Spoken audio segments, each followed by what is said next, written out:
Olá. Bom, vamos então para mais uma análise de questões, certo? Temos aqui um simulado 30 do nosso livro, né? Na questão 4 desse simulado 30. Então, considerando os aspectos linguísticos e gramaticais do texto, literatura feminina, modos de enterrar, de Adriana Lisboa, julgue os itens a seguir. Bom, primeiro item a gente tem o seguinte: o vocábulo ser, presente nesse trechinho aí, deve ser classificado como pronome reflexivo com função de objeto direto. Vejamos. O que dizer dos homens que se saíram maravilhosamente bem na tarefa de narrar experiências de mulheres? Homens que se saíram bem na tarefa de narrar experiências de mulheres. E aí eu tenho uma afirmação sobre esse ser pronome reflexivo. Primeira coisa, para a gente classificar o ser como pronome reflexivo, a gente precisa ter uma voz verbal reflexiva, ou seja, relembrando as vozes verbais, voz passiva, em que o sujeito pratica a ação. A voz passiva, o sujeito sofre a ação, certo? E a voz reflexiva, o sujeito pratica a ação e sofre a ação concomitantemente, né? Então, a depender do verbo, ele pratica a ação sobre ele mesmo. Então, percebam que homens se saíram bem. Não existe a possibilidade de os homens praticarem a ação de sair sobre eles mesmos. Eles não saíram a si próprio, certo? Então, aí, não tem como a gente classificar esse ser como pronome reflexivo. Por quê? Não existe essa possibilidade de sair a si mesmo, né? Praticar a ação de sair sobre a si mesmo. Essa possibilidade não existe. Então, de fato, aí a gente não pode classificar esse ser como pronome reflexivo, muito menos com função de objeto direto, né? O que a gente tem aí é a classificação desse pronome como parte integrante do verbo. Tem alguns verbos, né? Existem alguns verbos na língua portuguesa em que eles só serão usados, né? Eles só serão conjugados junto à partícula ser. Então, é o exemplo, por exemplo, do verbo apaixonar, né? Eu me apaixono, tu te apaixonas, ele se apaixona. Não quer dizer que eu estou apaixonando eu mesma, né? A gente vai empregar esse pronome junto com o verbo para completar aquele sentido ali do verbo. O verbo não vai ter muito sentido, ou vai ter um sentido diferente, sem que a gente. O verbo vai ter um sentido diferente se a gente não usar com esse pronome. É o que acontece aqui. Eles se saíram maravilhosamente bem.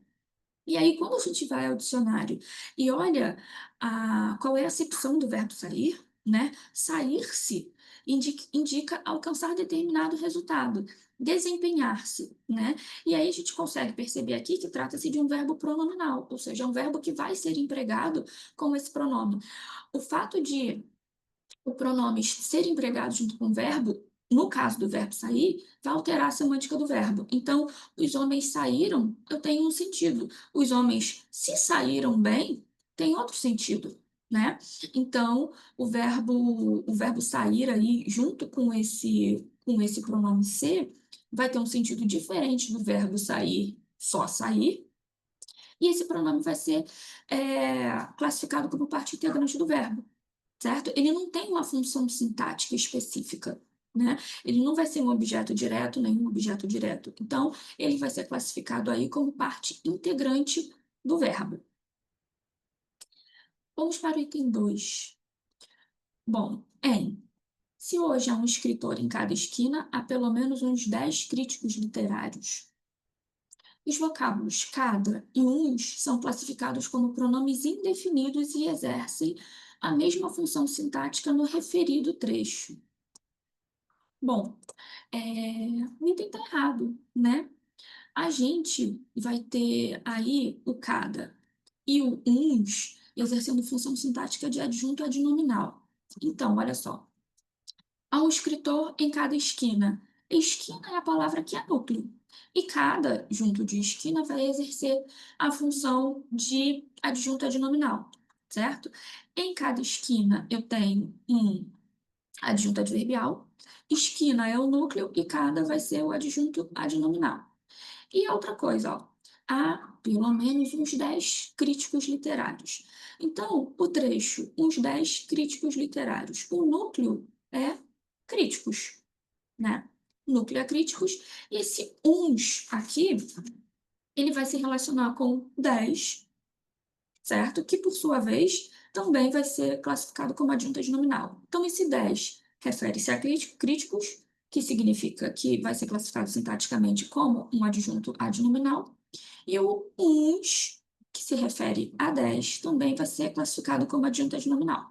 Então, apesar de essas duas palavras em destaque exercerem função de adjunta adnominal, elas não têm a mesma classe gramatical. Por quê?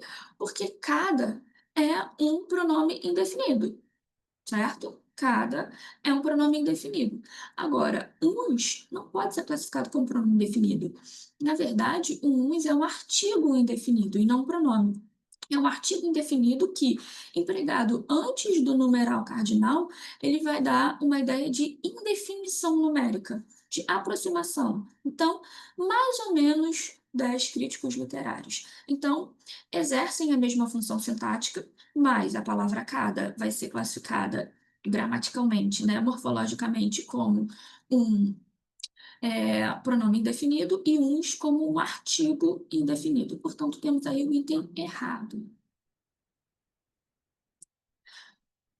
Vamos para o item 3.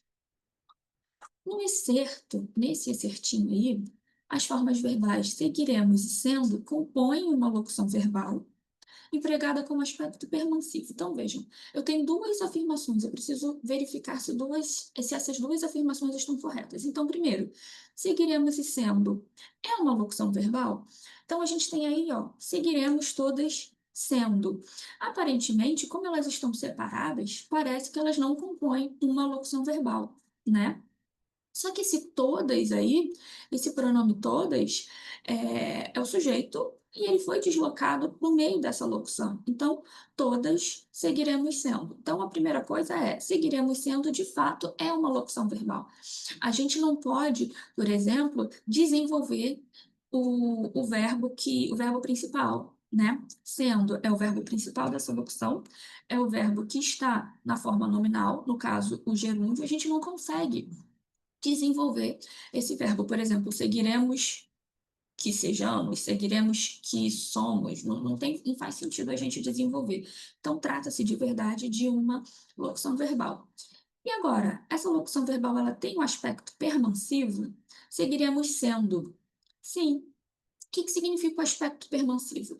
O aspecto verbal permansivo indica que a ação está em desenvolvimento, está ocorrendo, né? Vamos pensar na ação explicada ou expressa pelo gerúndio, é aquela ação que está acontecendo, né? Que tem uma continuidade, que não foi finalizada. Ela foi iniciada, mas ainda não foi finalizada. Então, a gente tem esse aspecto permansivo, esse aspecto não finalizado na locução verbal. Seguiremos sendo? Sim. Então, seguiremos sendo é uma locução verbal, está nesse sentido de desenvolvimento, de continuidade. É uma ação que não foi terminada, portanto, uma ação que, sim, encontra-se no. Foi empregada com aspecto permansivo. Então, esse item 3, portanto, está correto. Vamos para o item 4.